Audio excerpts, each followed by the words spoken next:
Hello, are we here?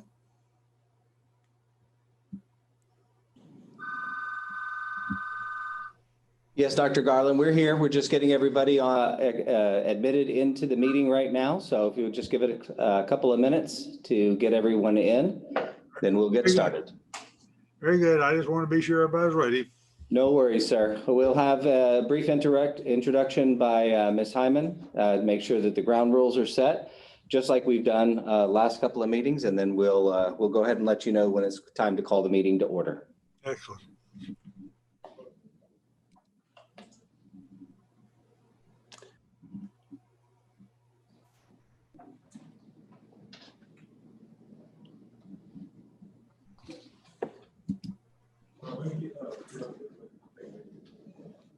Just want to make sure that she's got access.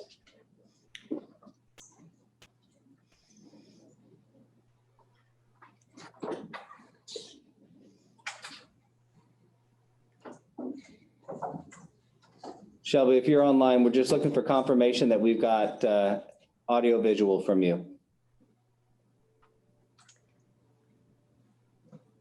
Audio check. Fantastic. Coming in 5 by. Video check.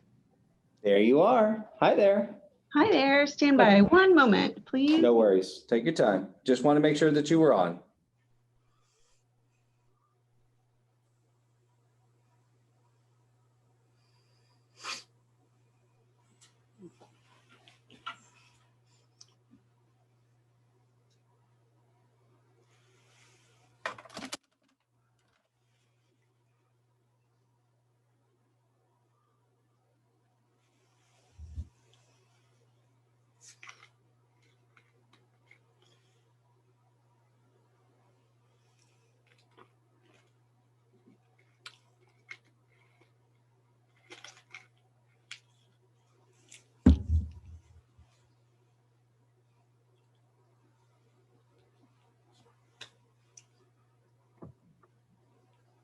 Okay, good morning, everyone. As we wait for everybody to enter in the meeting, just wanted to give people a little some housekeeping tips real quick. If you can please be sure to update your username on your profile to your first and last name. If you are with another agency or another organization, please also identify your agency or organization that you represent in parentheses next to your name. We will be monitoring the chat window, so please message us there if you have any trouble hearing a presenter. Dr. Garland, we do not have any notice of public comment, so we will not need to address those at the end of the meeting. Please be advised that all comments in the chat are subject to open records, including all of the private comments that are made to individuals. Unless you are called to present, we ask that you please keep your webcam video turned off and your microphones muted. Those who are presenting may turn your own video and microphones on as you are called.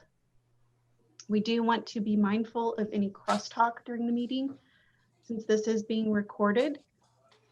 All comments that are captured by the microphones are going to be subject to open records, including all the other comments during the meeting. We will conduct this meeting as we would any regular board meeting. Our board chair, executive director, deputy executive director, or division chiefs will designate all speakers. All presenters must state their names for the record when you are speaking. Members, we ask that you please be sure to state your names on all motions. As we move through the presentation, everybody please be sure to state the page numbers in the board packet so everybody can follow along with ease. Looks like we still have about 1 minute left, and then Dr. Garland, we can call the meeting to order. All right. Do you want the board members to have their video on or off? Stephen, do you have a preference on that? On is fine for the board members. It's your preference. When you're speaking, it would be advisable to go ahead and make sure your video is live, of course, as well as your audio, but it is your preference. I want to confirm before we get started, before we pass it off to you, Dr. Garland, to convene the meeting. Did all of the board members receive the board packet and the supplemental information? Did anybody not receive at least 2 documents? That would be the board packet, including the AOR, the Agency Operations Report, as well as the Board Governance and Policy Manual for item 5.1. Did anyone not receive those documents? Stephen, I did not receive the actual documents. I got them by email. Yes, sir. Yes, sir. That's what I'm talking about. Is that, did you not, you didn't receive them via regular mail? You should have had a hard copy I did not. overnight. Okay. Audrey did send those overnight, so we need to track down exactly what happened with that. There may be some delays on it. Will it be an impediment to you, sir, to be working off the electronic materials? There's nothing different between that and the hard copy other than convenience, I suppose. I don't think so. You know, yesterday was a post office holiday or so we may not have got it for that reason, but I've Yes, got sir. it on my computer. Very good, sir. And if there are any questions, we'll be happy to go through it. I think we are at time. So if you would like, Dr. Garland, I'll go ahead and hand it off to you. The meeting is now yours, sir. Thank you. Good morning, everybody. This is Lloyd Garland, Chairman of the SORM. We're having our quarterly meeting on January the 19th, beginning at 9:30 a.m. This is a video meeting over Zoom, and we welcome everybody being here. We will start at exactly 9:31 by my watch, and I will call the meeting to order. We'll start off by calling the roll. I'm here as chairman. Is the Honorable Ricardo here? Yeah, I'm right here. No, I'm sorry.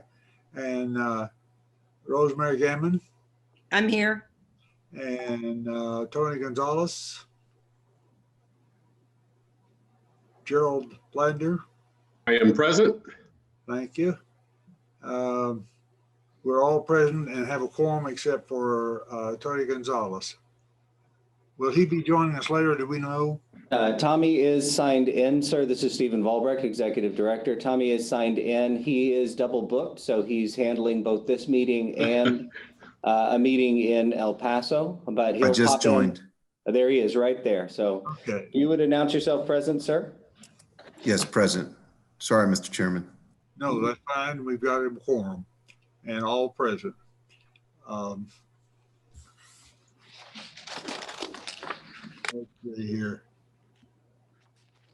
The next item of business is actually excusing any members that were not present with the last meeting.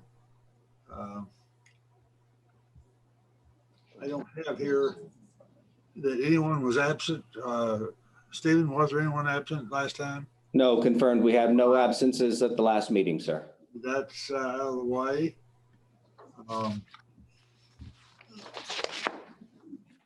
Next order of business will be approval of the minutes. They were emailed to everyone and you've had a chance to review them. Do I have a motion that they be approved? I'll make. Yeah, the Mr. motion. Chairman, this is me. Gerald Ladner. I move that we approve the minutes. Thank you, I'll Gerald. second. Rosemary, I'll second. thank you. There's been motion made and seconded. To expedite, I will just ask, is there any opposition? Hearing none, we will consider them as approved as submitted. We then proceed with the presentation of the discussion of the agency operational report. Stephen, I'll turn it over to you if you don't mind and take it from there. Thank you, sir. Good morning, Stephen Volbrecht, Executive Director, State Office of Risk Management. Thank you for joining us today, members of the board. Just a brief introduction. You are all familiar with the agency operations report. This is the report that we have designed for you based on the information that you need for your oversight responsibilities for the agency. So we start with executive administration and move through our divisions. For those of you who are joining us, the board is well familiar with this. So on page 1 of the AOR, I'll briefly just kind of outline from an executive level some of our activities. The risk management information system, you all know that this is taking up a great deal of our time and for good reason. It will fundamentally change how this agency does business moving forward. And I want to thank you all for your support of that infrastructure development. We have completed our vendor kickoff meetings. We've assigned implementation teams. We've got resource allocations for IT focus support and some formal project change management processes with authorities that are designed by our project management group. Keith can address that just a little bit in the next presentation under executive administration, letting you know a little bit about the activities for project management. For other selected projects, the statutory board training, there is a correction to the AOR. We actually do have 100% completion as of today. Thank you all for going through that training and making sure that you are up to date with our current statutes and requirements. We're going to come back to that a little bit later in the meeting under item 5.1. Which incorporates some of that additional training in your official board governance and policy manual. We did have some discussion over the last number of board meetings about a medical data analysis. Board member Gammon and many members of our staff have worked cooperatively together over many months. That analysis was completed. We do have some additional elements that were identified by board member Gammon that are under review and consideration now. Both Janine and Rosemary can address those if the board is interested, but I'm very pleased with the oversight and involvement of the board on that analysis. We spoke earlier about the Risk Management Advisory Council for the revision of the guidelines. This is something that came out of our sunset process. Really happy about our progress there as well. We are still on target for the July meeting of this year to present to you for review and approval a final version of the guidelines, or a draft version of the guidelines, I should say, not a final version until you guys approve it. So that is our final sunset recommendation that needs to be achieved. It is a massive effort that's being headed up by the Director of Strategic Programs, that's James Cox. But we have mobilized a great deal of folks, not just within the State Office of Risk Management, but many agencies across the state of Texas to try to update these risk management guidelines. This will be the first major revision that has ever been done to these risk management guidelines since the existence of SORM. A biennial report has been completed and signed and submitted. So we do have some pretty interesting things that we're talking about. I commit that to you to review and understand, especially with regard to self-insured retention. We are working with a couple of different groups in our advisory councils to kind of get us some intermediate steps toward that direction. I don't know that we're going to see a lot of action within the legislature this year on a self-insured retention, but we are taking steps in that direction now. We do have some internal restructuring with respect to strategic programs in particular, and that's the Enterprise Risk Department. All of the individuals, you may recall, if you have available to you the agency structure, strategic programs is broken into 3 departments. One of those departments is Enterprise Risk. Enterprise Risk is broken into 3 different units. That's risk management, continuity of operations, and insurance management or insurance services. All of those individuals have been reclassified as risk management specialists to make sure that that coalesces and coincides with the development that we're doing on the risk management guidelines. So they're all risk management specialists with specialties attached, whether that be insurance or continuity or whatever it happens to be. James and Todd can talk a little bit more about that if you have some questions about that restructuring. What has been pretty consistent in these last AORs, at least since we've been virtual, is an update on our COVID-19 response. You may recall that we did have a stage transition plan back from October.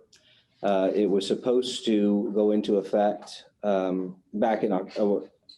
way back last year in 2020. It was supposed to go into effect by now, but I have extended that given our second wave and given the concerns that we've got moving forward. So that has been extended until March of this year. The full expiration is on April, subject to further revision. So we are continuing to monitor that and make sure that it is safe to return to the office. We currently have a substantial portion of our folks showing up in the office, but not all at the same time. So we've staggered our personnel. So all our safety protocols remain in full effect. There still are no positive tests with respect to any exposures within the work environment. We are continuing, last thing, all of the strategic task forces that I discussed with you that were created in response to the COVID-19 pandemic. All of those are continuing in existence at varying levels of operational capacity. So that will also continue through the staging.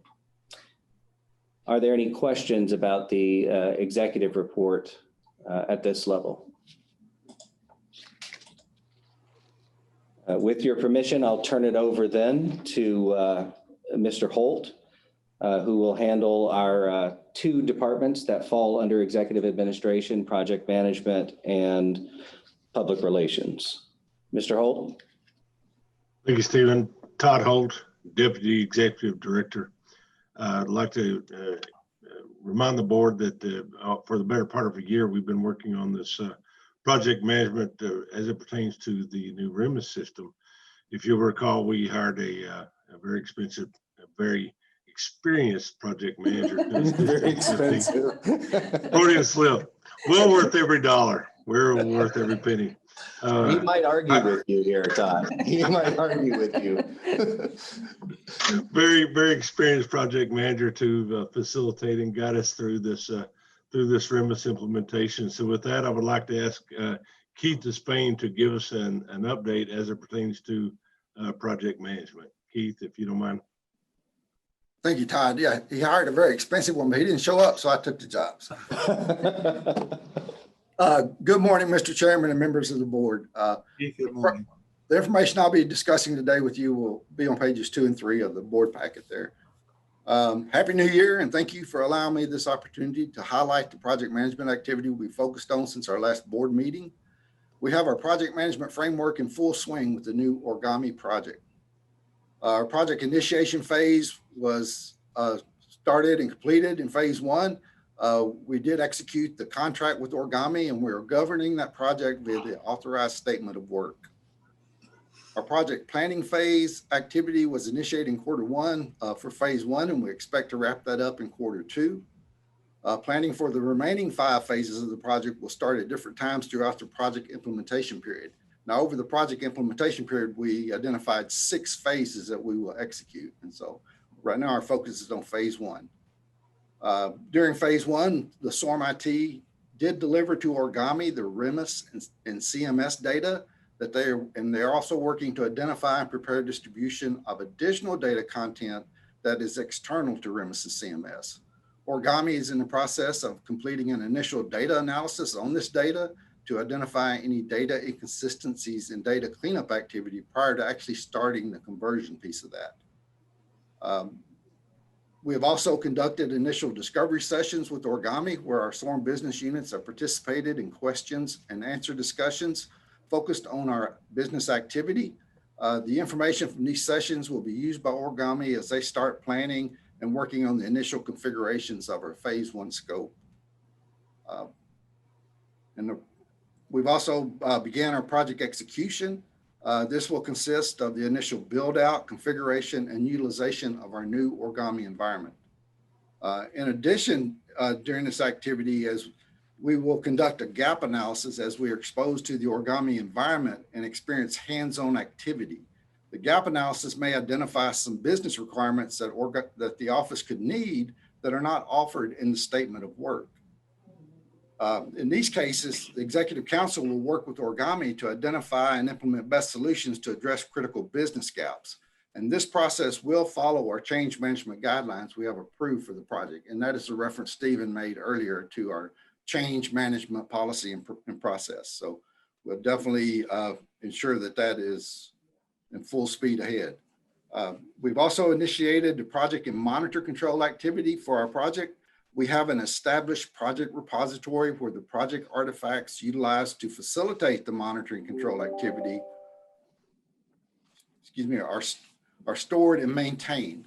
These artifacts include things like our meeting agenda, our meeting minutes, our project status reports, our working project register, which contains project roles and responsibilities, key deliverables, implementation schedules, risk logs, issue logs, project change management log, question logs, lessons learned and notes log, and most importantly, our origami contract and statement of work. And this repository is available to all SORM resources. So we certainly want everyone to stay abreast and informed as the project moves forward. In addition to the origami implementation project, our project oversight, the project management team continues to work with and support all the business units in their project activity as shown in the quarterly stats are on page 3. So you see our focus there on quarter 21, on our first quarter of 21. And on a personal accomplishment highlight, I'd like to wrap up on a high note. So I'm very excited to report to you that Tom Enan, our project management business analyst, has earned a certified associate in project management credential. This is a Project Management Institute certification and based on the project management body of knowledge. The certification demonstrates Tom's understanding of the fundamental knowledge, terminology, and processes of effective project management. It is a significant accomplishment and it will be a key asset and contribution to the SORM organization. So that concludes my presentation to you. If you have any questions, I'll be glad to entertain those. Todd, thank you. Keith,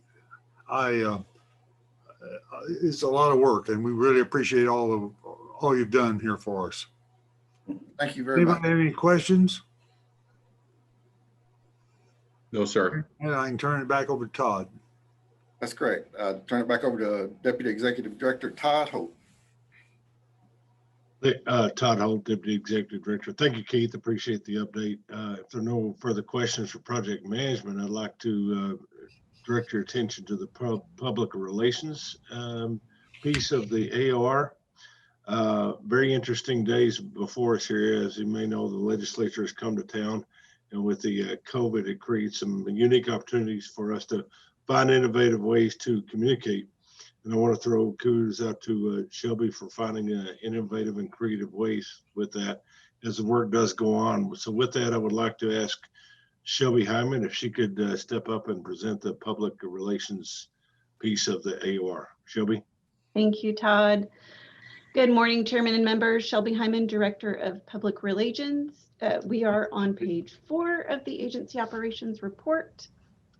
During the first quarter of 2021, public relations continued to focus on translating classroom-based training to virtual training, with all of our classes being taught through Zoom or Teams. We also did make some progress with our learning management system and test launched our first external training course, which was driving safety. I want to extend my thanks to the folks in Enterprise Risk for helping us test that course.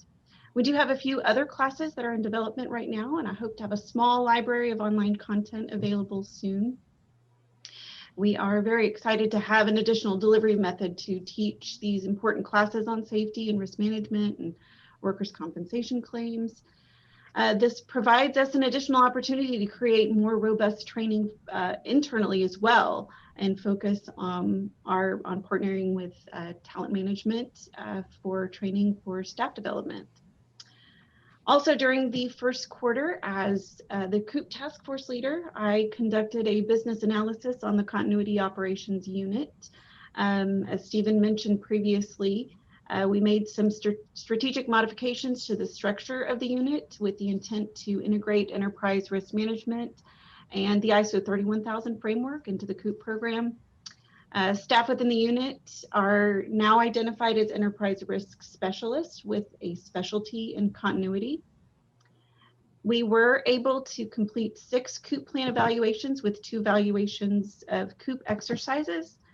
And we hope to give you a little bit more detail on what our recommendations are in the future. Right now, we're seeing more recommendations in terms of what agencies' essential functions are. So we hope to give you a better idea of what the consistent recommendations that we're making and see how we can improve that for state agencies and help them improve their COOP programs. Moving on to public relations outreach, we are in the process of tracking any proposed legislation that could affect the agency. So for additional details on that, I would like to call our public relations liaison, Janice McCoy, for an update with your permission. Good morning, members. My name is Janice McCoy. I'm Public Relations Liaison.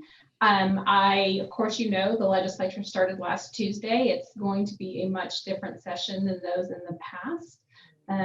Some good news that came out last Monday was Comptroller Hager did say that our financial picture is not as bad as he initially thought last July. So that's good news. That means the legislature will be in a better mood because I don't have to worry about all the hard choices. So far, a total of 1,400 bills have been filed this session from November through today. Of those, I'm personally tracking about 50 to 75. I know that Keith Martin over in legal, probably his list is a little bit longer than mine. So we're watching those to make sure that we're watching for things that impact internal agency operations, but also things that impact our programming. So comp and property and casualty and risk management. So we're watching those.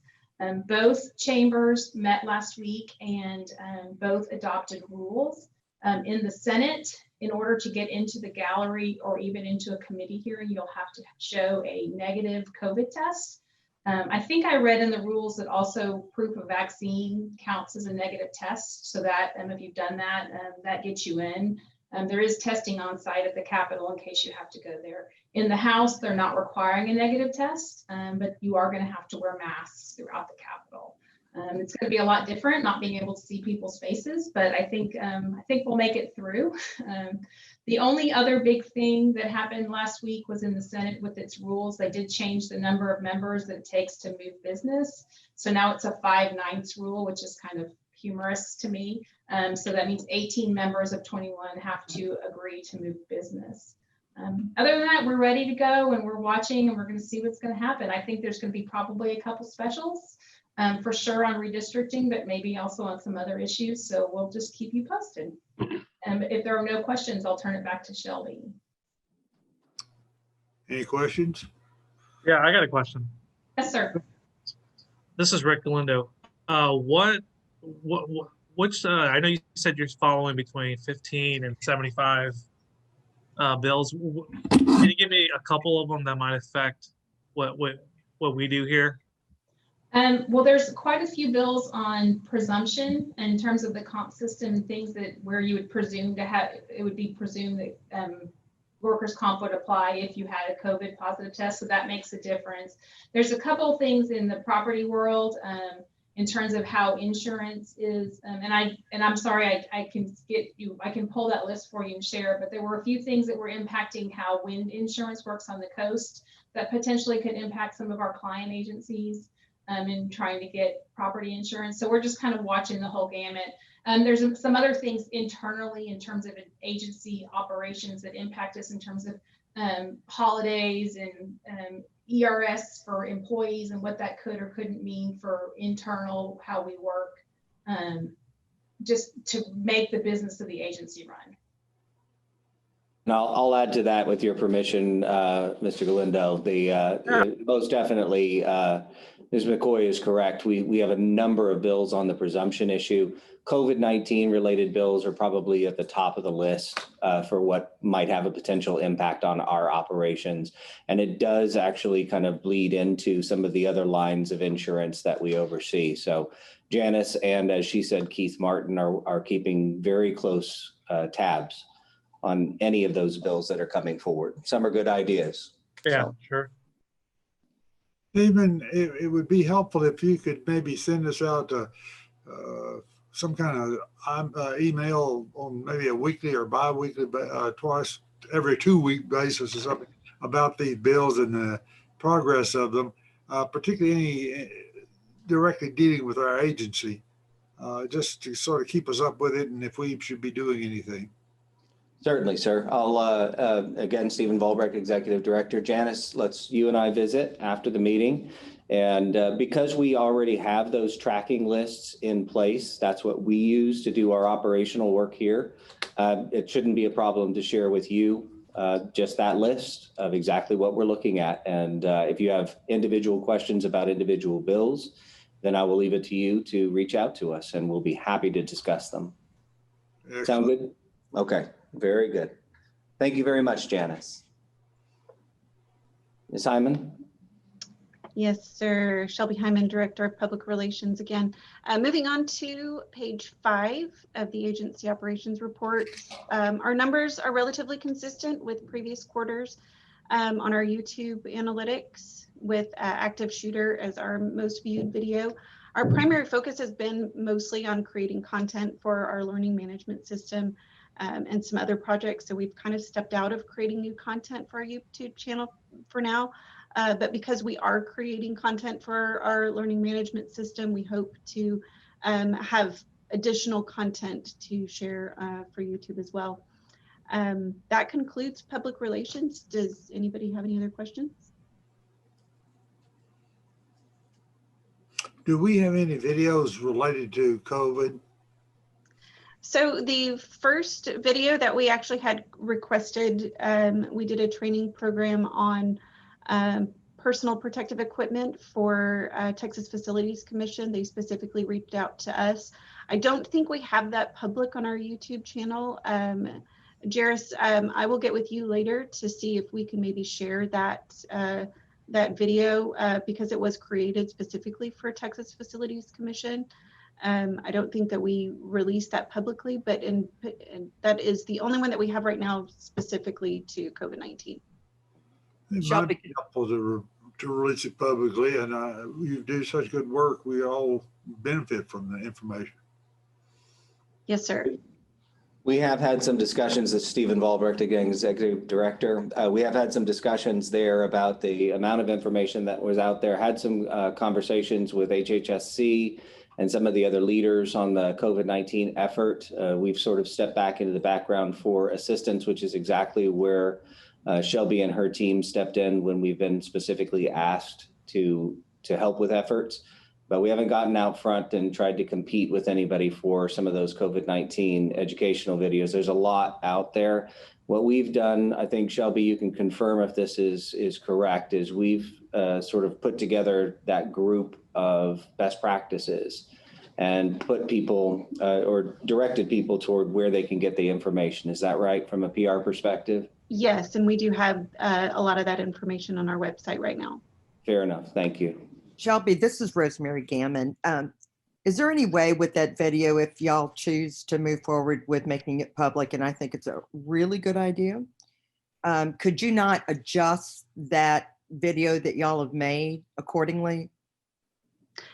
I will talk to our creative media specialists and see if we can get that edited to just a more general generalize it more as opposed to being specific to Facilities Commission, but I certainly do think that we can do that. I had reported back in I want to say the third quarter that we had partnered with Austin Travis County EMS to create that, so I may actually get back with them because we did create that video so early on. We may want to look back to see if anything has changed. But it actually gives us a good opportunity to review that again. Yeah, Shelby, this is Stephen again. And we also want to make sure that that's okay because that individual, our partner individual from the emergency management folks in Austin, we need to get that permission to distribute Correct. that more widely than just for what she agreed to. So we can look into that. So that's a great question. Thank you very much, Dr. Garland. Well, you know, Shelby, it's also a very difficult question or project because everything changes weekly, and to create some kind of video and to put on the internet that way, it's going to be hard. So just sticking with generalities is about the best you could do. But I was just interested if we had made any effort. Thank you so much for what you're doing. Certainly. Thank you very much. This is Board Member Ladner. Question for the Executive Director. Are all the state agencies adhering to CDC guidelines? You should have given me that question ahead of time, Mr. Ladner. We're moving forward. I cannot confirm nor deny whether that's the case. Our feedback from our risk management specialists is the vast majority of agencies are adhering to CDC guidelines. There are some disagreements about how those CDC guidelines are actually implemented at the agency level, and there are resource constraints. So we do understand some of the challenges. So the answer is not a flat no, but it is not an unequivocal yes. I would say the vast majority are complying to their best abilities to the CDC guidelines and those that are issued by state authorities. Okay, great. Thank you.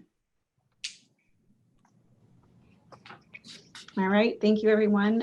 With that, I will turn it back over to our Chief of Executive Administration, Mr. Holt.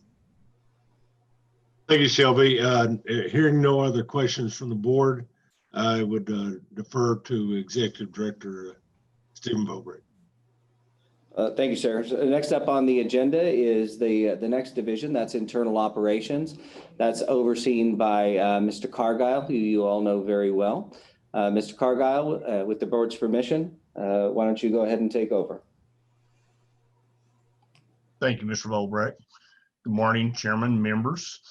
We'll ask Ms. Linda Griffin, our Director of Talent Management, to present for the beginning of internal operations.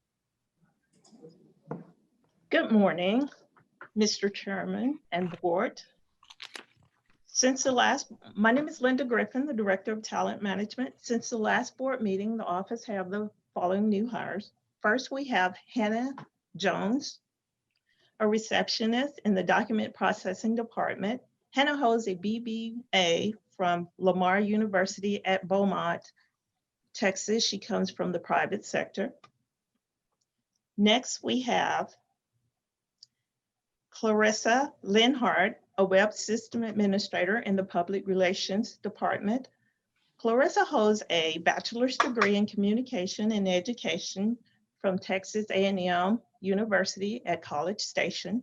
She has prior state service with the Department of Information Resources. Next, we have Carolyn Regiment, a talent management coordinator in the talent management department. Carolyn is a veteran of the United States Air Force. She holds a bachelor's degree in public administration from the University of Kansas, and she comes from the private sector. Next, we have Nick Searcy, a receptionist in the document processing department. Nick holds a BBA from the University of Texas at San Antonio, Texas. He comes from the private sector. Next, we have Selena Valerial, a medical claim bill analyst in the quality assurance department. Selena comes from the private sector. And next we have Jackie Zappa, an adjuster in the claims operations department.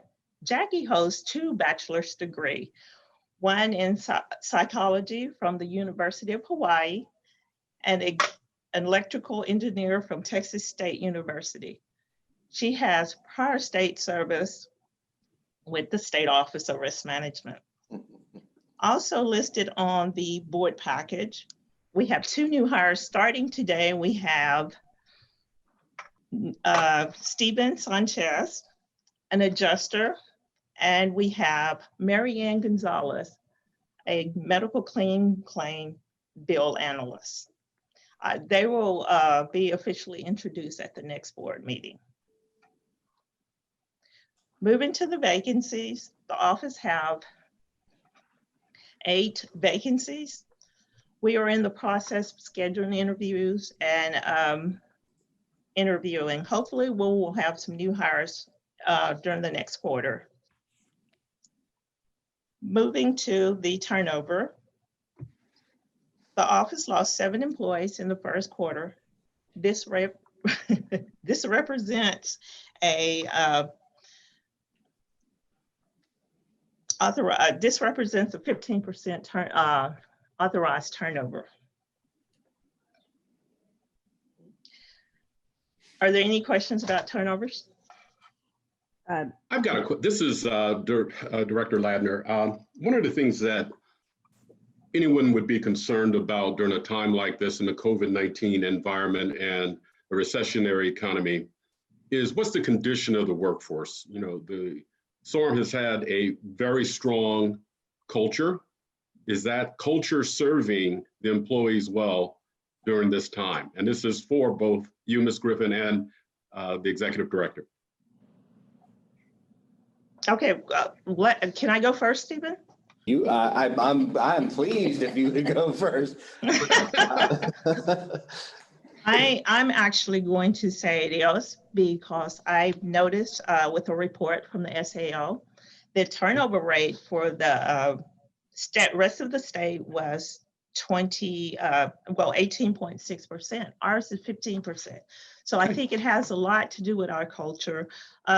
Miss Carolyn Regimen, we hired her. She's one of her roles will be the employee engagement ambassador. So her role would be the champion for employee development, working along with public relations.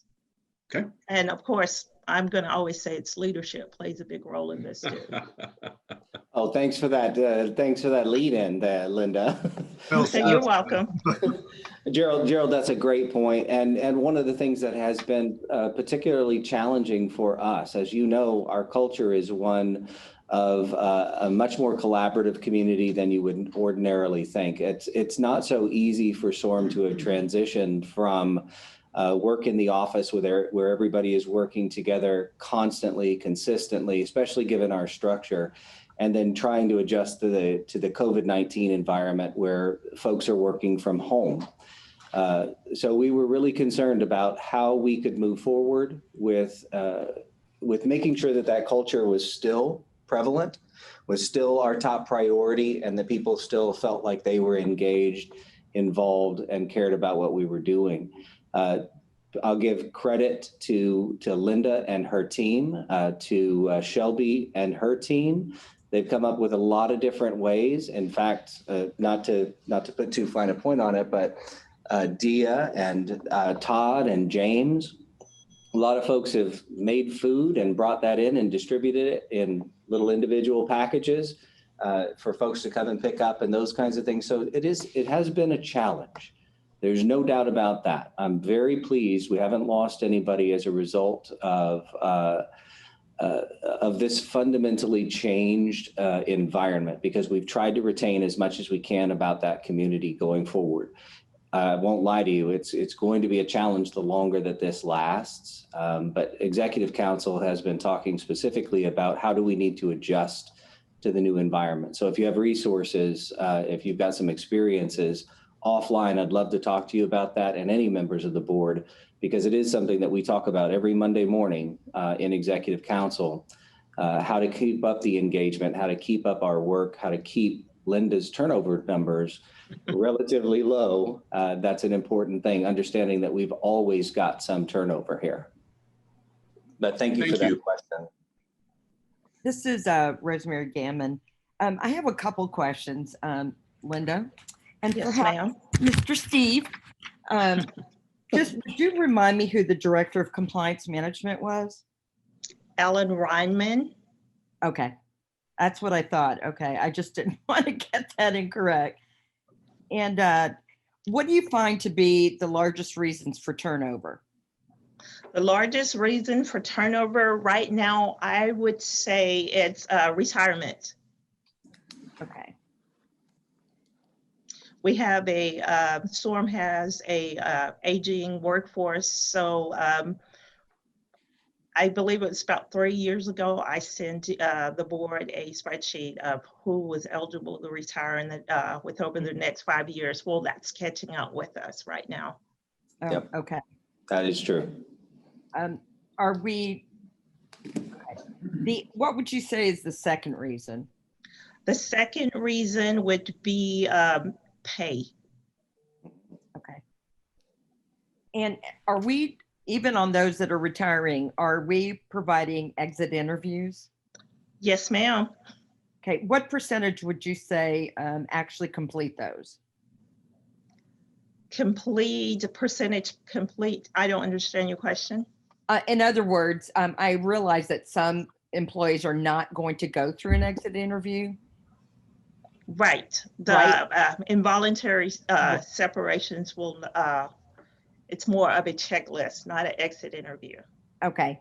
But for those who are let go for other reasons that are not retiring, what percentage actually go through those?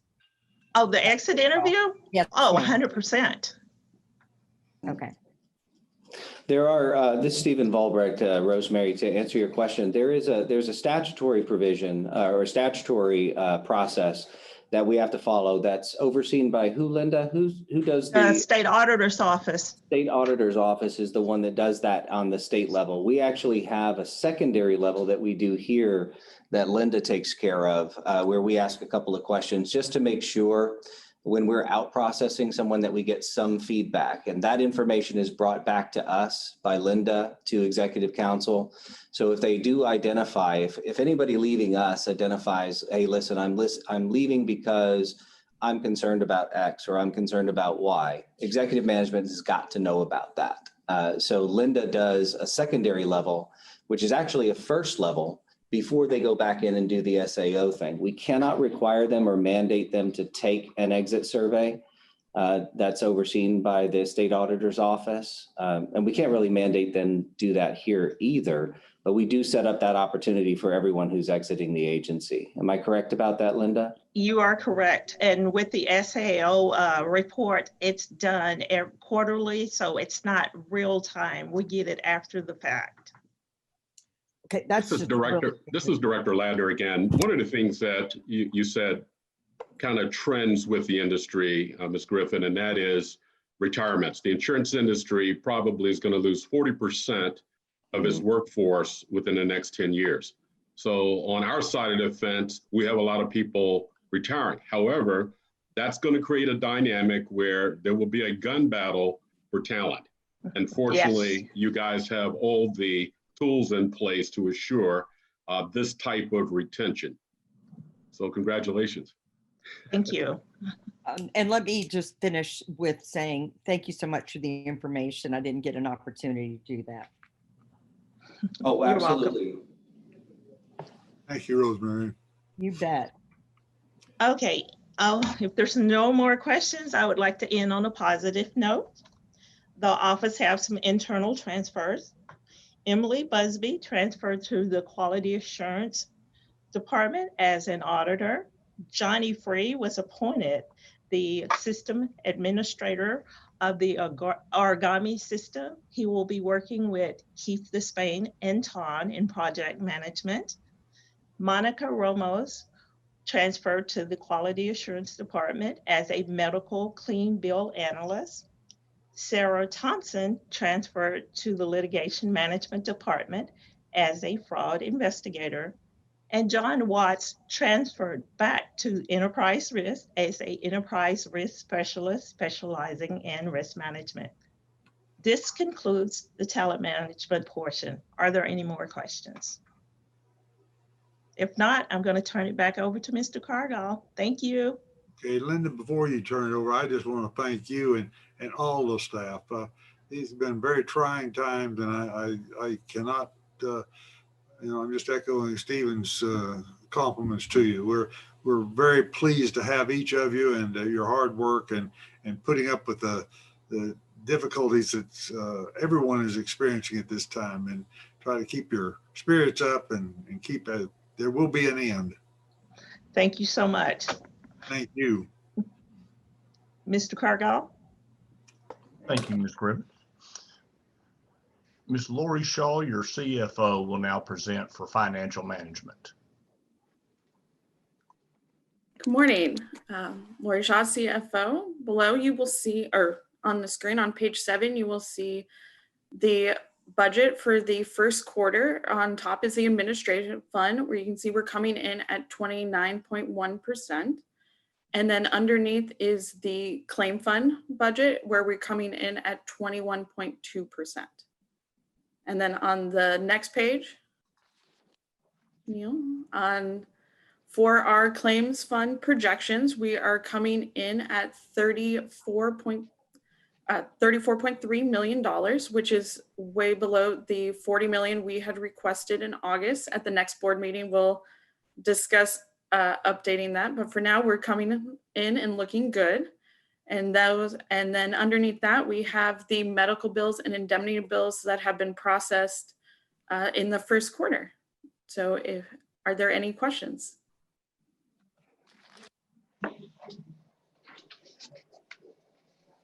It's a little early to be discussing why the costs are down so much, but have you got any indication? Is this just a transient thing, or have we seen a progress?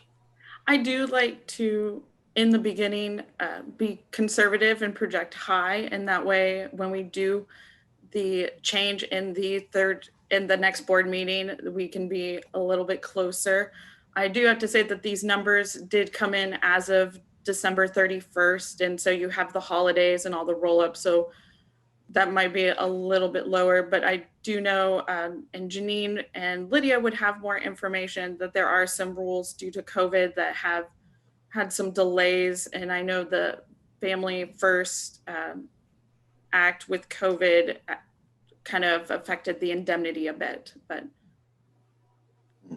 they would be the experts and would know a little bit more on that. But I think we're looking good on this. This is on trend with what we actually have been the past couple of years. So last August, COVID was still kind of crazy. So we did project at the 40 million. This is Director Ladner. I have a question.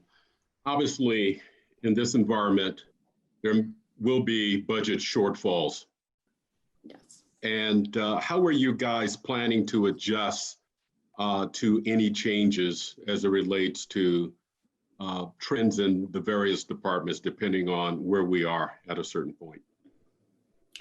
Well, we are monitoring the budget, and then you as a board have the ability to affect our budget and make changes based on that and collect based on what we're seeing and if we do have any budget shortfalls. Okay, thank you.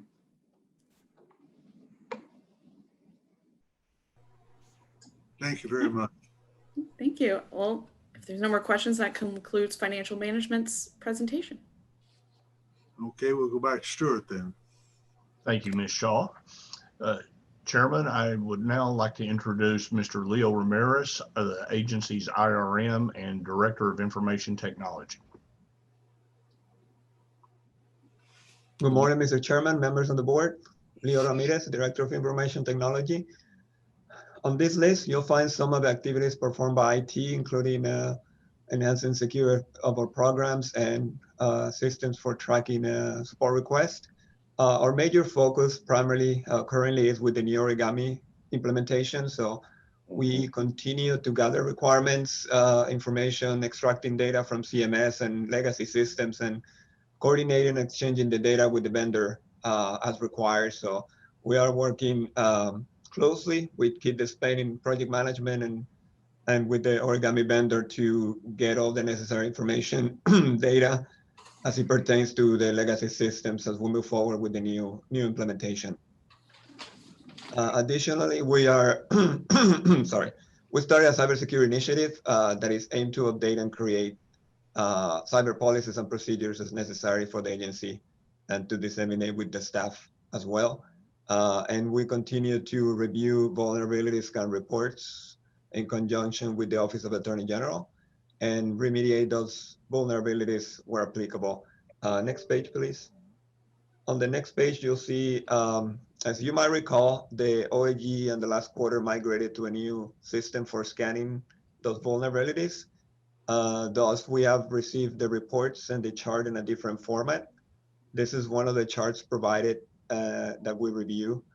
It looks a little different than the previous one. This one categorizes the vulnerabilities by medium, high, and critical, and it does, the points represent basically the high points are new vulnerabilities discovered, and the low points is when they're remediated.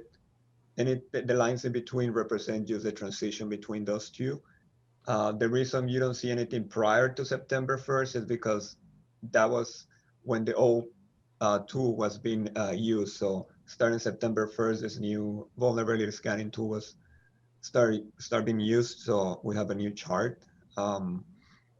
I would like to ask you if this is, what questions do you have regarding this new graphical representation?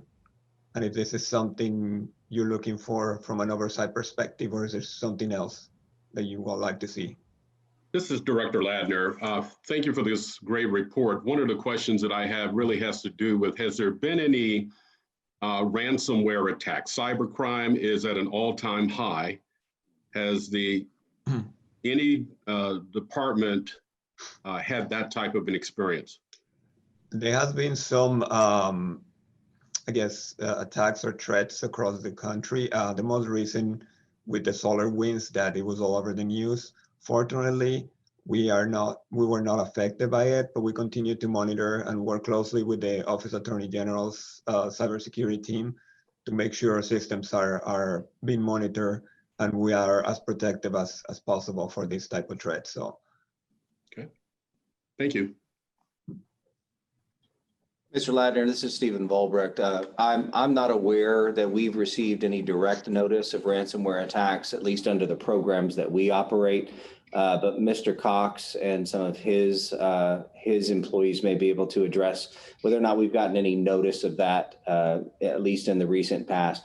I'm not directly aware of anything, at least with respect to the programs that we operate. Great, thank you. I would like to add, while I'm talking to you, what Leo is asking essentially from an oversight body perspective, what we transitioned from was kind of a remedial approach in trying to get our cybersecurity posture up to snuff according to best practices. We completed that after 2 years of very, very hard work by our IT department, along with other constituent agencies. And now we're moving into a real-time monitoring type of situation. What's important about what Leo is asking you, and where we really are looking for your feedback, not necessarily in this forum, but at some point, if you want to have a conversation about that, we'd like to know what your comfort level is, because I know that you do all have concerns about our cybersecurity, not just as a state, but also as an agency that you oversee. So it's really important to us. Is this conveying information that you need, or what is it that you would like to see us tracking? We're able to report to you, here are the real-time vulnerabilities. They're not necessarily being generated by our systems, but they are identified by the subject matter experts outside that we work with, including MSISAC and the rest that we have talked about before, Mr. Ladner. Go ahead, sir. This is exactly the type of information that I was looking for, so I didn't gloss over it. So thank you. We just want to be sure that it's not confusing anything. We're happy to report what it is that we're getting. We just need to make sure that it's conveying information that you're seeking. That's the whole purpose of the AOR and why it's been crafted the way it has. We only need to have in here what you're interested in looking at. So if this is sufficient, or if you need more, let us know, and we'll be happy to modify. Thank you. Sorry about that, Leo. Go ahead. No, that's what I wanted to convey. If there's no other questions regarding this chart, I'll move on to the next section. On the anticipated activity for IT, we continue to work on items. We will continue to work on activities related to the new implementation of the REMIT system. And also we will be deploying cybersecurity training again. If you recall, in the last session, the Texas legislature passed the House Bill 3834, requiring all agency employees who use a computer at least 25% of the time to take cybersecurity training. We did deploy a cyber training that DIR provided at no cost last year. And we will be providing a training again this year to all of our agency staff. This training will be a little different than last year, but my team and myself were working on scheduling, coordinating, and tracking this new training, and we'll be implementing it within the next few weeks. And that's something, Leo, this is Stephen Volbert again, that's something, Leo, that the board will have access to as well, yes? That's correct. Okay, so you'll be seeing exactly what the new platform looks like as board members. Are there any other questions? Stephen, I should know this, but how much of a cloud do we use for storage, or are all the computers, where are they physically located? Let me ask that. Right now, we use our computers are both physically located here, and also we utilize systems from the Office of Attorney General. So we're administratively attached to them. We utilize some of their system and others that are here in the building that we hosted. I think as we move forward with the REMIS implementation, we will have some of that information or systems on the cloud through that Origami vendor. Thank you. You're welcome. Are there any other questions? Well, thank you very much for your time. Now I'll go ahead and hand it back to Mr. Cargile. Thank you, Mr. Ramirez. Chairman, if that does conclude the internal operations portion of the agency operations report. Absent any further questions, I will now pass the presentation to Mr. James Cox. Thank you, sir. Mr. Chairman, members of the board, my name is James Cox, Division Chief Strategic Programs. This morning, I'd like, with your permission, to introduce Nick Witkowski, our Interim Director of Enterprise Risk. Nick. Good morning. Thank you, James. Good morning, Chairman and members of the board. This is Nick Witkowski, Interim Director of Enterprise Risk. So far this quarter, we've completed a total of 59 OSCs, and we're on track to complete the annual goal of 229. Currently, our RIMPER numbers are not where they should be for Q1. I am happy to say, though, that we will have RIMPER numbers to report to the board for Q2. Currently, the team has 8 confirmed RIMPERs scheduled and another 10 that are tentatively scheduled throughout the year. We are on track, though, to complete the 29 for the year. We are facing a pretty big hardship right now with a lot of the agencies not reporting to the work site or allowing site visits. So the team is getting really creative on ways to perform OSCs and RIMPERs while complying with the agency pandemic requirements. Moving on to page 12. As you can see, for Q1, the risk managers made around 23 recommendations, a majority of those still within the safety-related recommendations. A lot of what the risk manager saw were compliance with the COVID-19 requirements throughout the state, and we had a lot of positive throughout those agencies. The state agencies were able to complete 17 of those 23 recommendations to date. Moving on to page 13.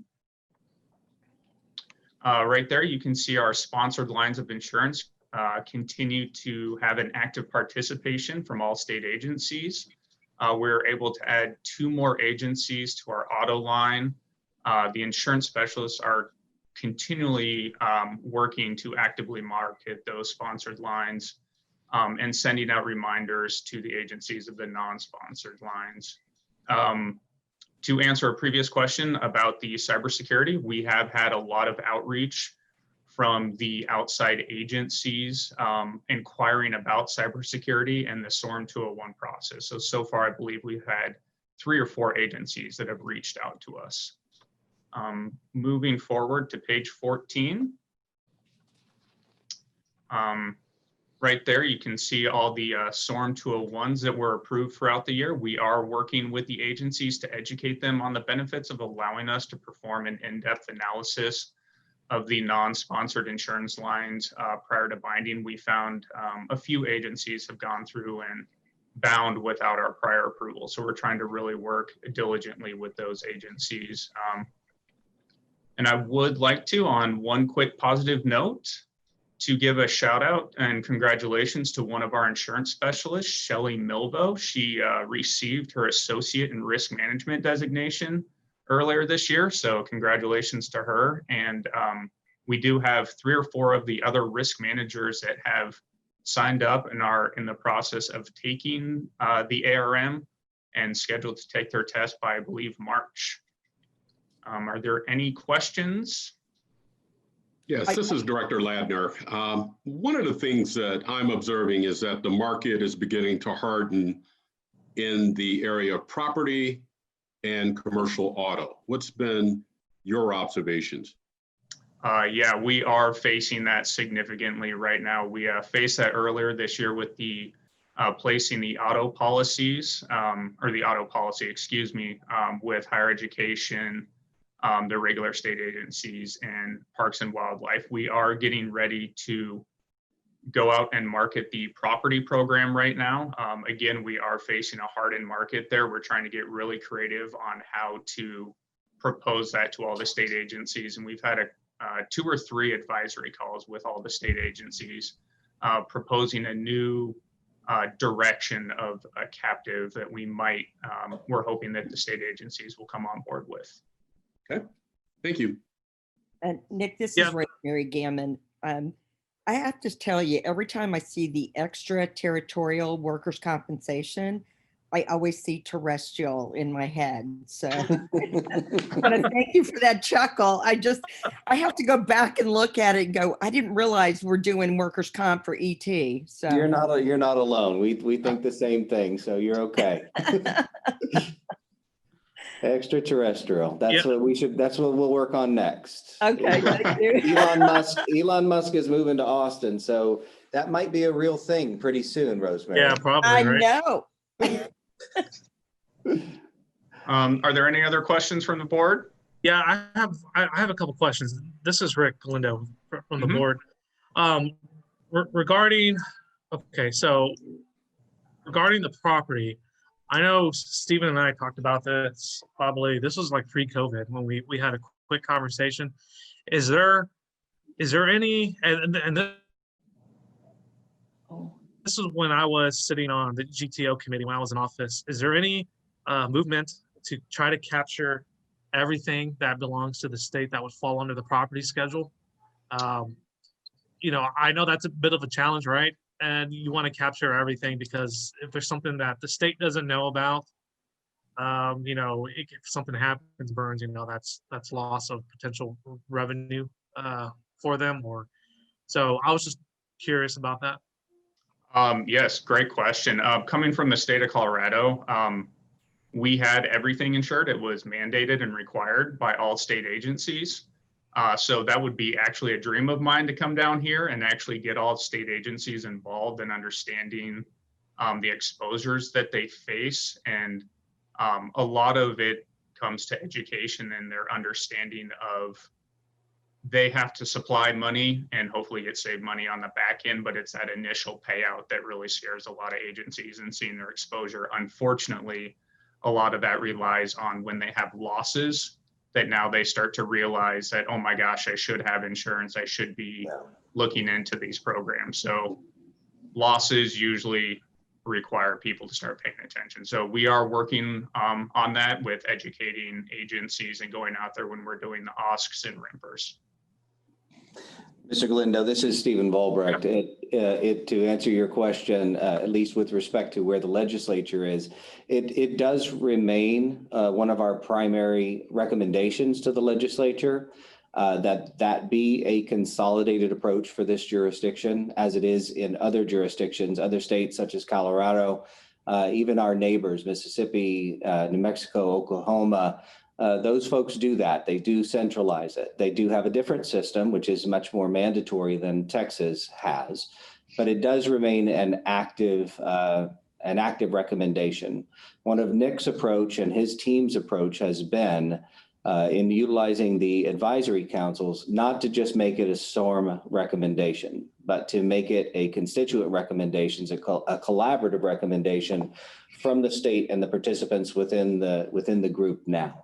So if we can get that buy-in, I think that that might get the attention. But we have been recommending this for, well into almost 2 decades since we've been in existence. But it is a large process. House Bill 3750 proved that it wasn't such an easy process. And we had to issue a report that said, this report tells you basically what you don't know. We can tell you what we do know, but the vast majority of the report is what we can't consistently tell you is true. And that is something that the legislature is going to have to take responsibility for. Now, I think that NIC's advisory groups are going to be a big key part of that, not just the board, not just the agency, but our constituency in moving forward. So addressing some of these problems, both in the insurance sector and the market pressures, as well as where this jurisdiction is going, in large part has got to be a collaborative approach. I agree. Nick, I'm sorry for stepping on your toes, brother. Oh, no, not at all. Okay, you're good to go. All right. Yeah, if there's no more questions, I'll go ahead and turn it back over to Mr. Cox.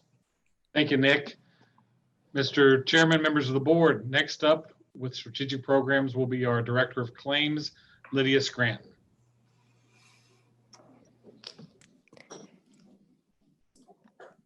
I'm not sure if I'm on, but I hope I am. You are on. Okay, thank you. Oh, wonderful.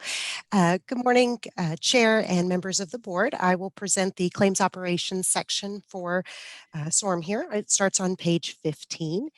As you can see, the agency received 1,912 claim injury reports that were received during this first quarter. Obviously, a significant drop from our prior quarter. We are seeing, as you can see in that first graph there, a more in line with what we see in the first quarter. We did have a massive spike, obviously due to our COVID-related claims, and that has significantly, thankfully, kind of tapered off a little bit at this point. We are still seeing COVID-related claims being filed regularly, but as our agencies work on mitigation standards and, of course, kind of complying a little more with CDC requirements and those types of things, we're seeing a reduction in claim numbers at this point. We are continuing to watch the legislation at this moment. As Janice indicated earlier, we do have a lot of bills that are out there that could potentially change the landscape of what we're looking at now. We did have a lot of claims that were reviewed and determined whether they were work-related or not based on the COVID situation. And so there could be some claims that get changed over a lot in this upcoming timeframe as we watch what's going on. As you can see, still here on page 15, we are currently inactivating quite a bit of claims. We inactivated 4,200 claims this last quarter. That is significant. That means that our adjusters are working diligently to constantly monitor and review files. It is a sign of health. If you look at the bottom graph here on page 15, it does show you how many claims are currently active and open on our claims floor. It is within line. We have been able to kind of mitigate what we've been dealing with that 5,000 spike. So very, very proud of the claims adjusters and the work that they've done in working through these files. Moving on to page 16. On page 16, you will see the different graphings between 16 and 17 regarding the different benefit types that we have between temporary income benefits, impairment income benefits, and supplemental income benefits. And then, of course, there's a combined total there. I will tell you that we have had a slight increase in our temporary income benefits, which is not out of the norm of what we would expect at this time frame.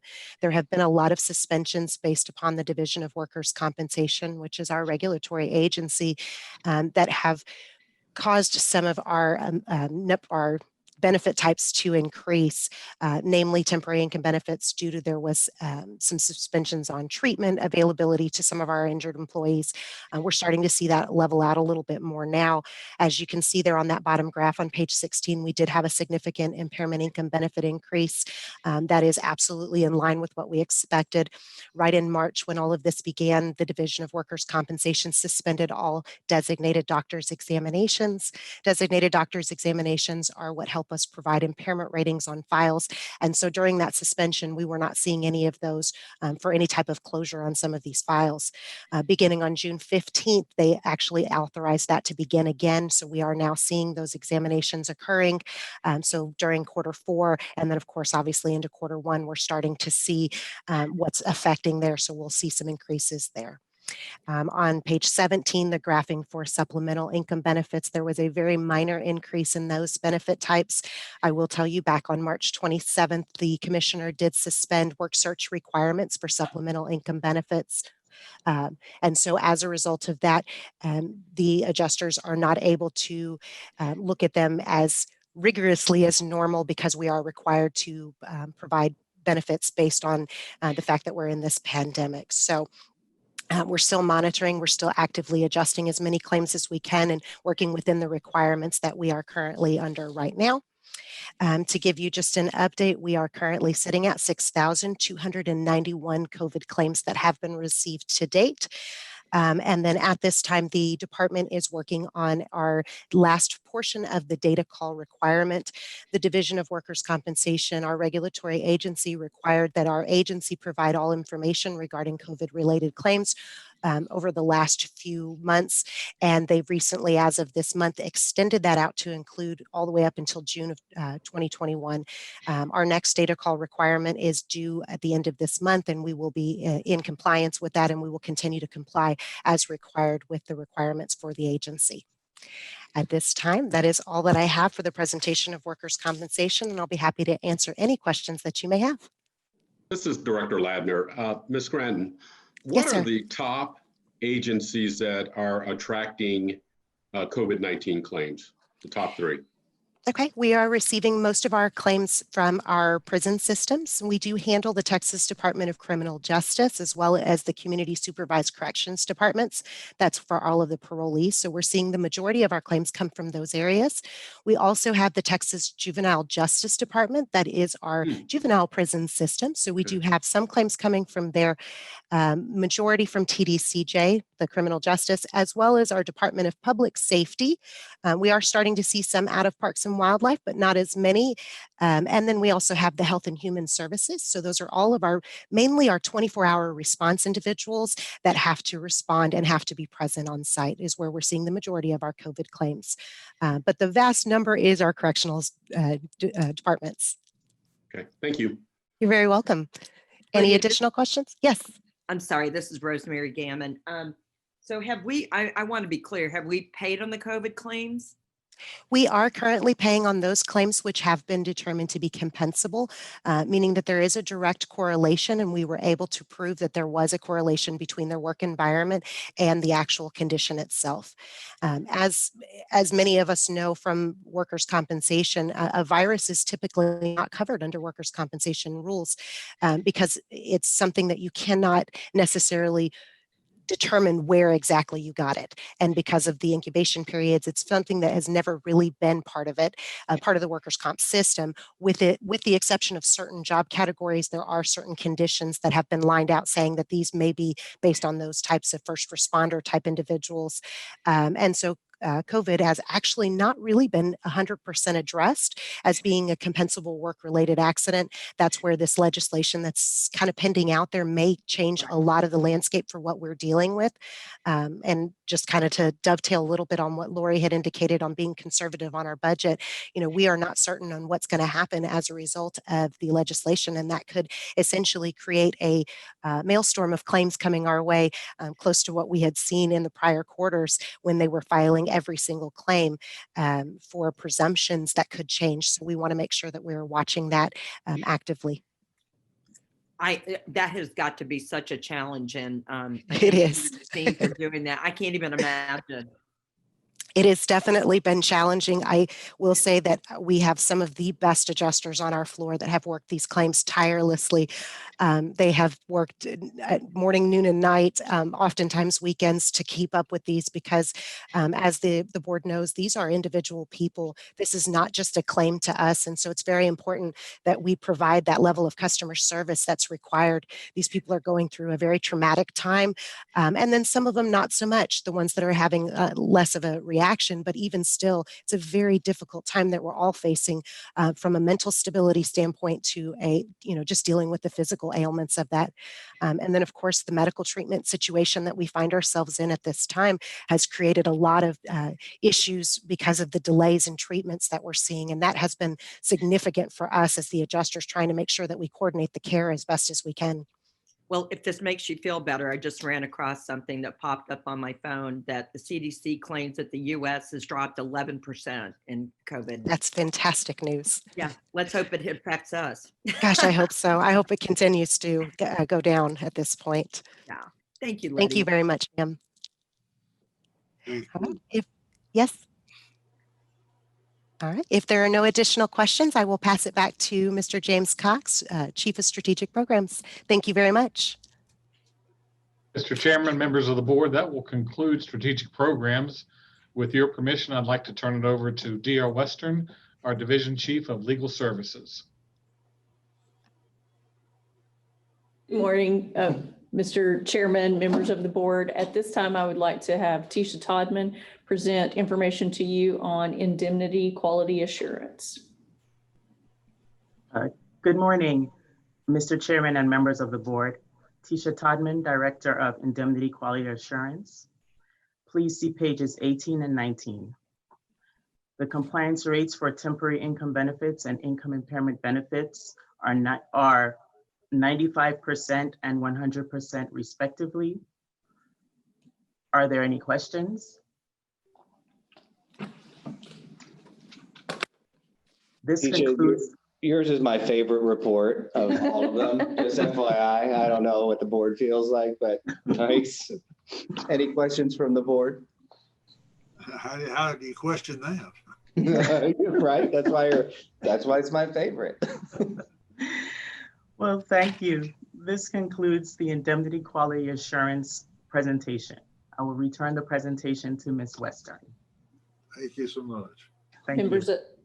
Members of the board, at this time, Janine Lickman will present information to you on medical quality assurance.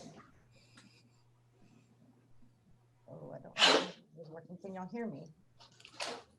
We can hear you a little bit. Okay, I will scoot up here. I don't know if my video doesn't appear like it is working. All right. Good morning, Mr. Chairman and members of the board. This is Janine Lickman, Director of Medical Quality Assurance. Our presentation begins on page 20. As you can see, our medical has increased a little bit. We continue to mitigate the medical costs regarding the COVID claims, along with the timely filing waivers that the commissioner has instilled, so we can still concede the medical cost creep up as there is no more timely filing deadlines for providers to file the medical bills. So we still may see this increase over the next few months. Next page.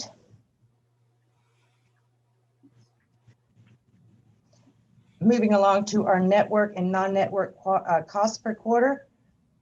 You can see that we've had a little bit of cost in our network. This is due to the increase, basically. We're seeing a really good network penetration with the cost.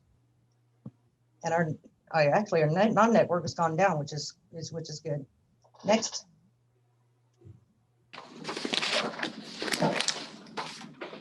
Moving along to page 22, this is our network and non-network pre-authorization savings report. Next.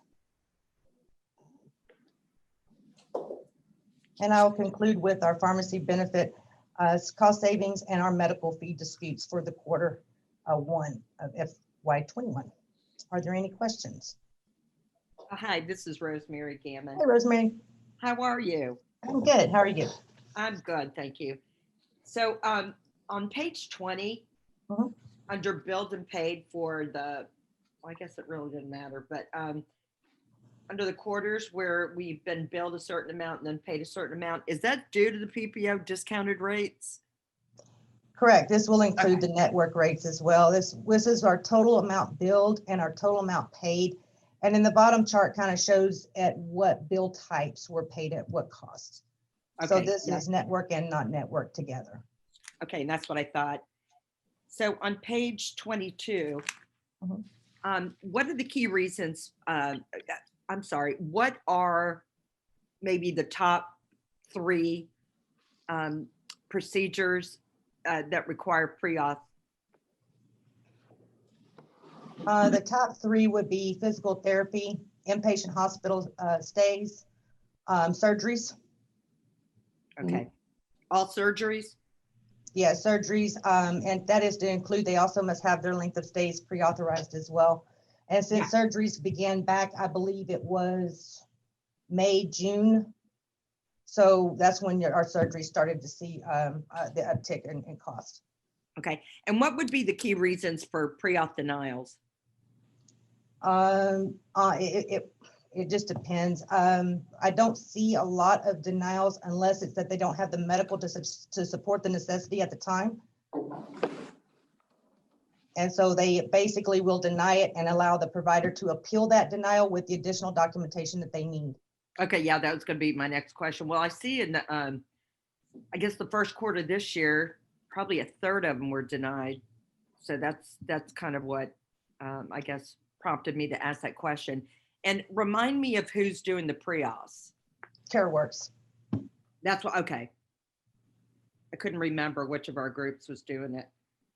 And then on the bottom, on the non-network utilization review, why are there so many approvals for non-network? A lot of this is on the non-network side is physical therapy, Okay. which if it falls within the ODG, they will authorize it. But we're not getting the discounted rate. No, we're not. Not on the non-networks. Okay, I think we kind of, yeah, right. That was my issue. Yeah, and we're working on that, looking at network providers, because even if the claim may be out of the network, if they do happen to find a network provider, we still will get that discount. And we're still Right. working on that with CareWorks. Right, so are we trying to redirect those non-networks to in-network providers? We can ask the network to try to identify if there's a physical therapy facility within a certain mile range from the claimant to be able to attend physical therapy. Right, I think it was like 30 to 50. I can't remember what TDI's requirements for that were. I think it's 50 miles, but I could be wrong. Yeah, we want to try to make it as convenient as possible for the injured employee to be able to get to physical therapy 2 or 3 times a week. Well, while we do though, I just, let me look real quick.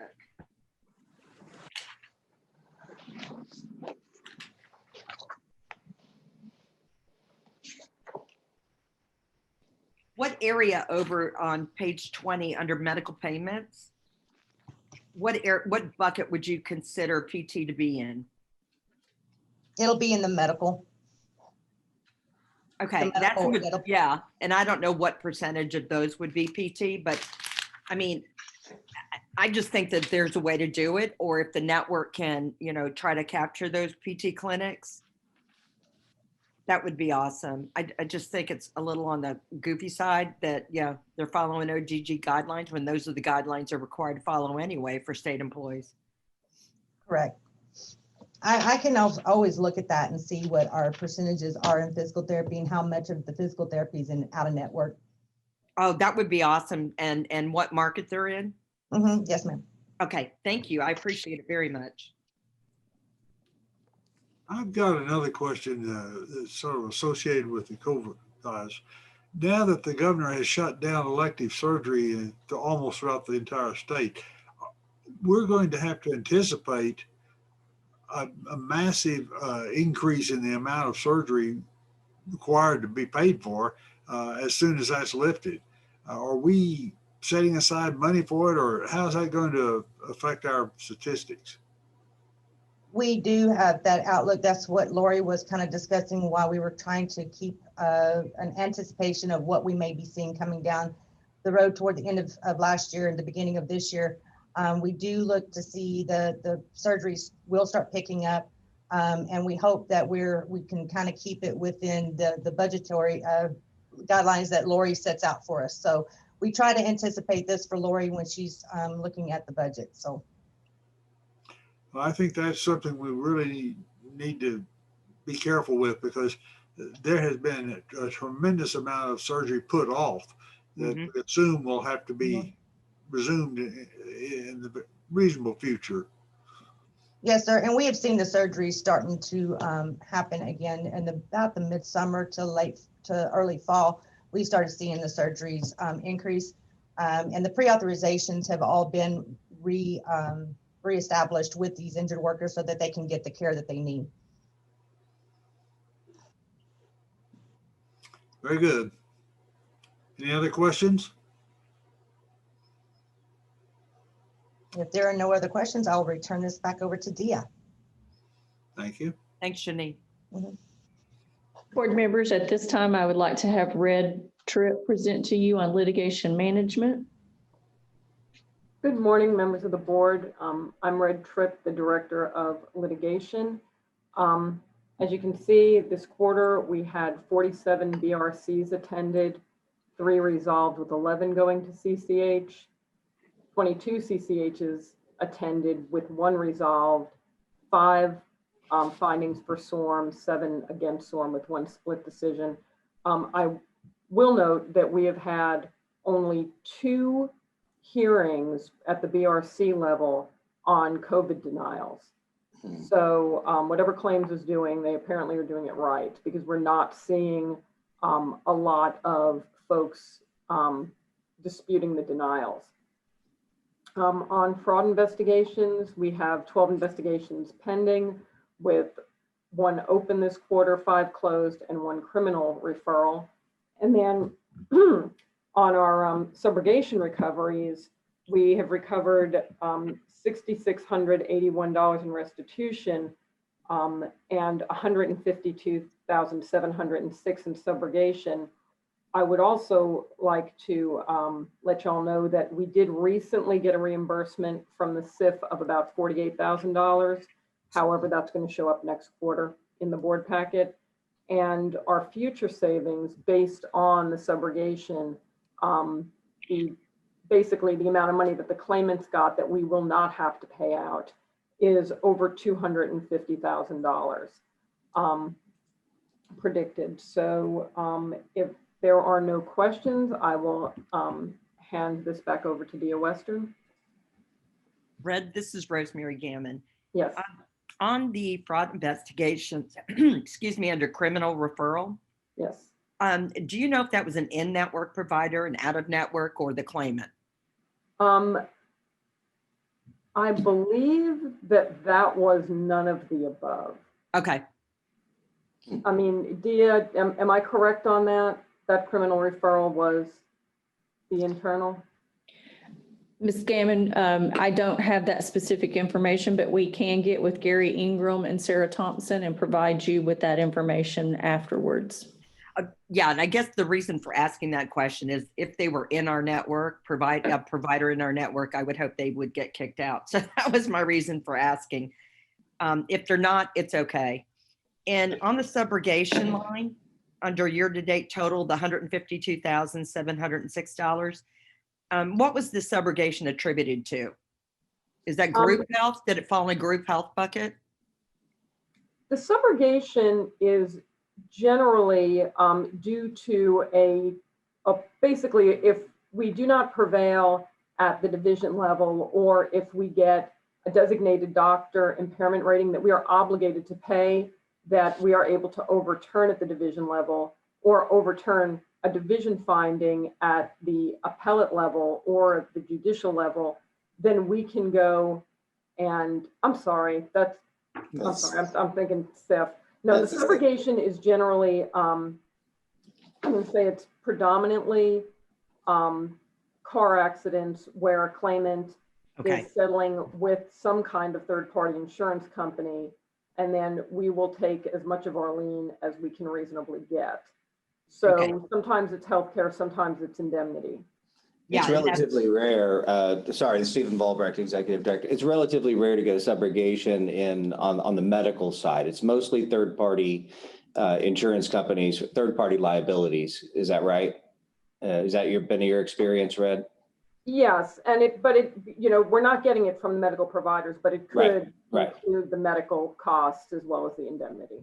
Correct. Yeah, and I guess the reason I was asking is, whether it was determined if it was a workers' comp claim or, where workers' comp would pay for it, or is it really something they should have filed under group health?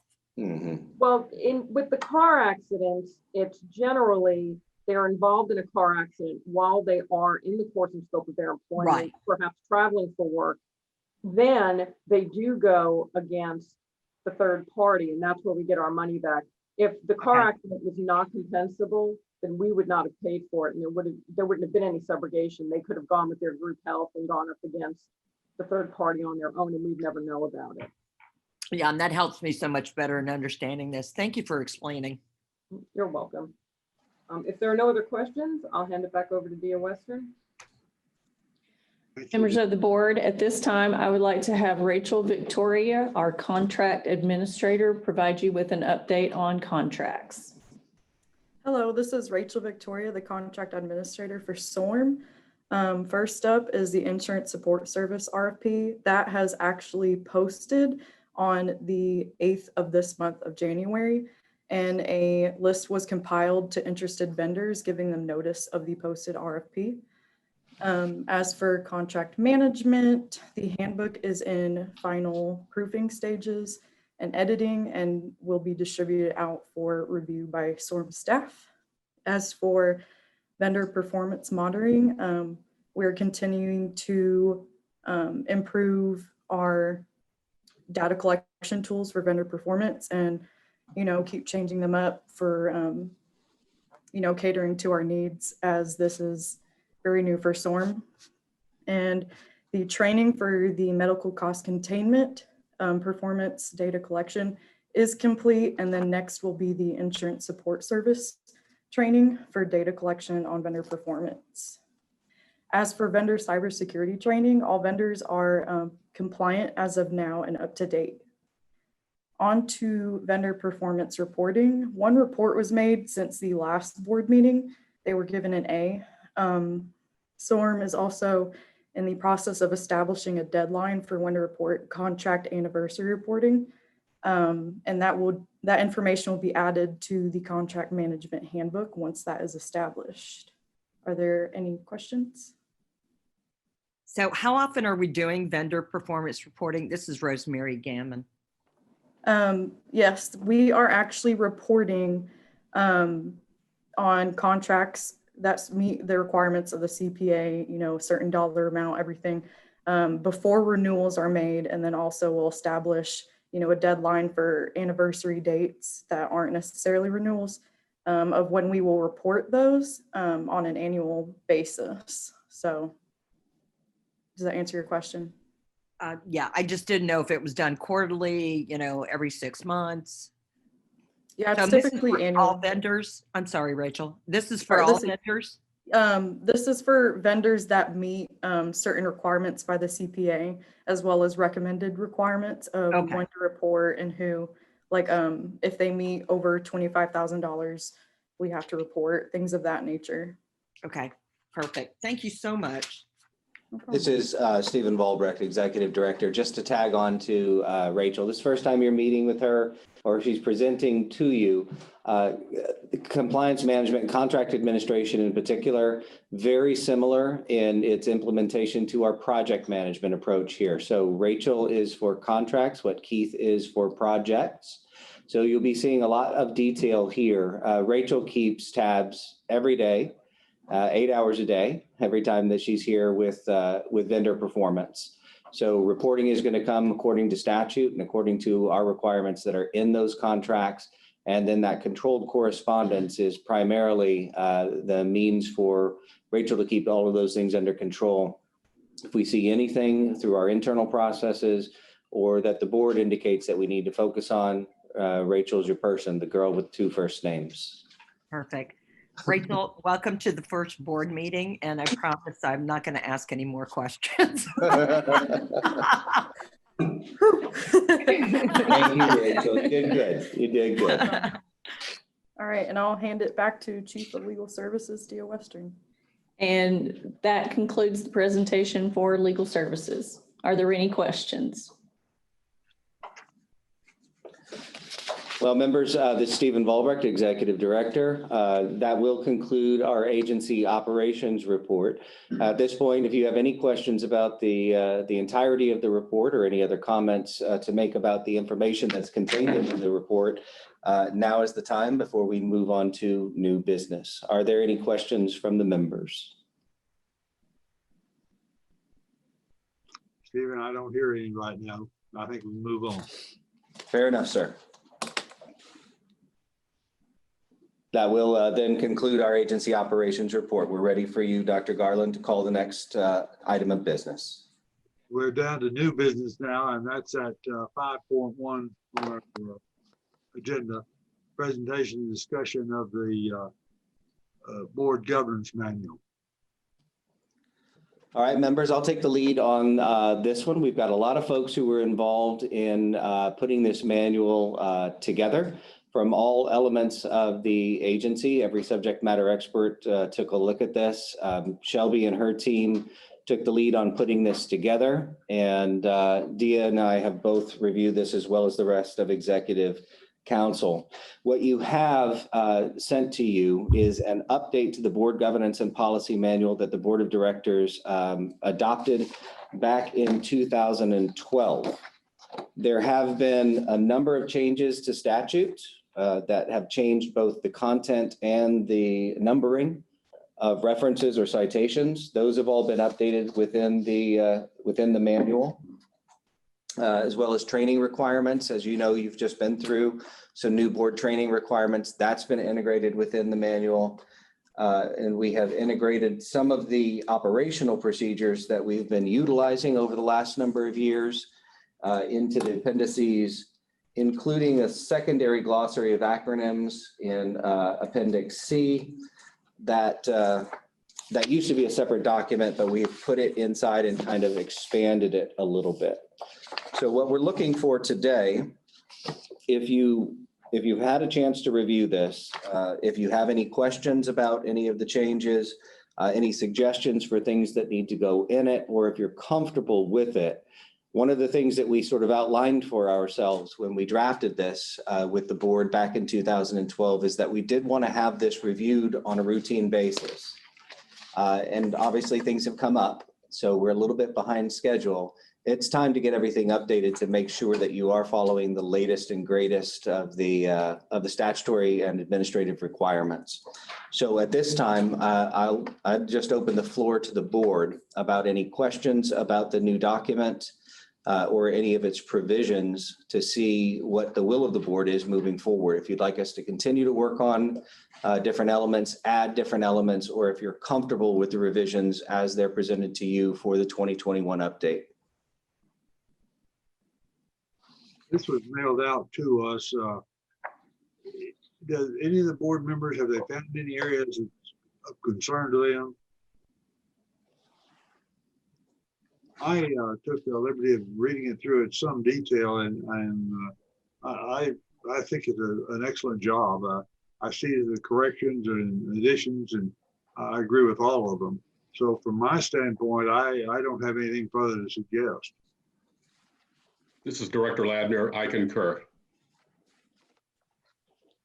At the will of the board, if it is an acceptable update open for adoption by the board, then we only need a motion, a second, and a vote of the board, and then we can get this adopted, implemented, and formalized for all of you, and get you bound copies sent out that you can use during your board service.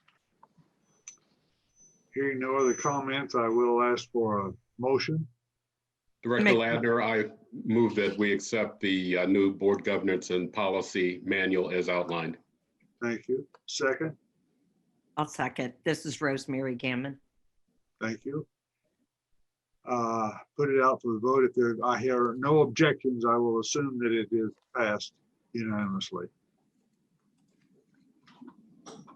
Hearing none, we'll turn it back to you, Stephen, and we consider this as agreed upon. Thank you, sir. We'll get that noted, finalized, and sent out to you as our final version of the board governance manual, and you'll have a very new version for 2021 and beyond. We do look at this every couple of years. So we will be back to talk to you about any updates or changes after legislative session or any changes in policies or procedures moving forward. That will complete that new item of business, sir. So it's back to you for the next item on your agenda. All right, is there any other areas of new business that might be needed to discuss? Hearing none, then we'll go on back to old business. And at this point, I don't know that we have anything specifically held over. Do any of the members know of anything they wanted to mention or discuss? I do want to mention, this is Rosemary Gammon. I want to thank Stephen and his team for helping, and Janine in particular, helping with identifying the gap areas in the networks and cost effectiveness that we can improve. Stephen, at some point, just my question to you, are we going to share that with the other board members? Oh, I'd be happy to. Yeah, absolutely. There's no reason not to. We're really appreciative of the questions that you asked and helping us refine that question. I'll give kudos to Janine, also to James, who did a lot of the heavy lifting. A lot of what Rosemary was asking for was a manual process that had to be gone through line by line. So it took some time, but the question was exceedingly valid and we have action items as a result. So I'd love to share it with the rest of the board, ma'am. Oh, I would love that. So because this is, because mainly because it was a point that was raised over time. And the fact that we've reached some conclusion, I think is commendable. Absolutely. I'll work with Janine immediately after this and make sure that the information that was shared with you also goes out to the rest of the board. There were no determinations or instructions given by board member Gammon. It was simply questions asked based on her experience and her oversight. And they were really, really good questions that helped us ask the right things here. And Janine is moving forward on a number of the things that we found out from that data. So I want to thank you, Rosemary, very much. Oh, absolutely. For asking the questions. Yeah, and one thing that I'm excited about is we are going to see a decrease in the out-of-network cost. Of course, that's going to push over into in-network costs being a little bit greater, but the cost differential is going to be amazing. And we'll be seeing that monitored through our board meetings and through the reporting, which I'm incredibly excited about. Very good, ma'am. That's the only item of old business that we had on our side as well. Nothing else from us or anyone here. Stephen, I mentioned one thing. The network having to do with physical therapy, they have notoriously been uncontrolled, particularly in an out-of-network situation, and their charges have always seemed somewhat excessive. So the more we can work in that area, that may be another potential for significant savings. I think that Janine is looking at that comparison between MAR, the maximum allowable reimbursement, adherence to the DWC guidelines in comparison to the network. That's part and parcel of some of the things that we've been talking about with Rosemary. So I think you'll see some improvement on that as well. Excellent. Hearing about no additional business, we move on now to actually, I guess it's the next meeting, is it? Public comment. Public comment. I was advised beforehand that there was none. Has any shown up since we started the meeting? No, sir. As Ms. Hyman, again, Stephen Volbrecht, Executive Director, as Ms. Hyman noted, we did not receive any public comment during the public comment period. Let me verify that with Ms. Blake. No, we have none. So there is nothing under item 7 for public comment, sir. All right. And then the last item on the agenda is our next meeting date. You have down for us in April. I might comment that it's my understanding that we're still approved for a Zoom meeting or virtual meeting for our board in April. Hopefully that may be our last one, but I think that's where it stands at this time. That's what we're planning for, sir, is to accommodate either one of those things. So we are prepared to handle it on site or via Zoom, depending on what the circumstances dictate. Okay, then we have 3 dates, or actually just 2 dates available, since the skeleton crew is all that's going to be available on the 20th of April. So It's a skeleton crew date here today too, Dr. Garland, so you're okay. All 3 are available to you. all right. Do I hear any suggestions from the board? It's Rosemary. All of those are available to me. All are available to me as well.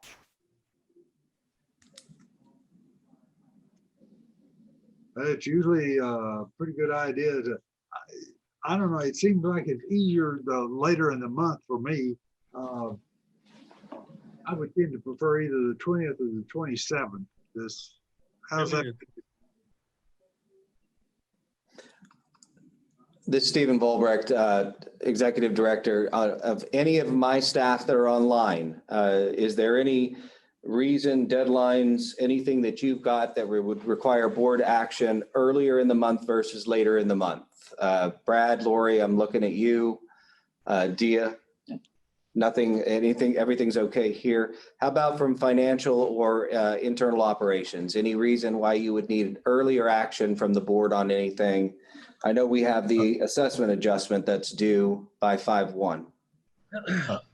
Correct. And so Ms. Shaw did have to step. She had a conflict, so she had to step away. But speaking for her, a bit later in the month would allow her to narrow things down a little bit better. So she So would this concur with works the well chairman. with the board's preference of later in the month. Yes. Then, yeah, I think that's great, Dr. Garland. If you want to take the 27th as your primary with a secondary on the 20th, subject to identification of a quorum, or, throw in the 13th as well, that's perfectly fine with us and can be accommodated.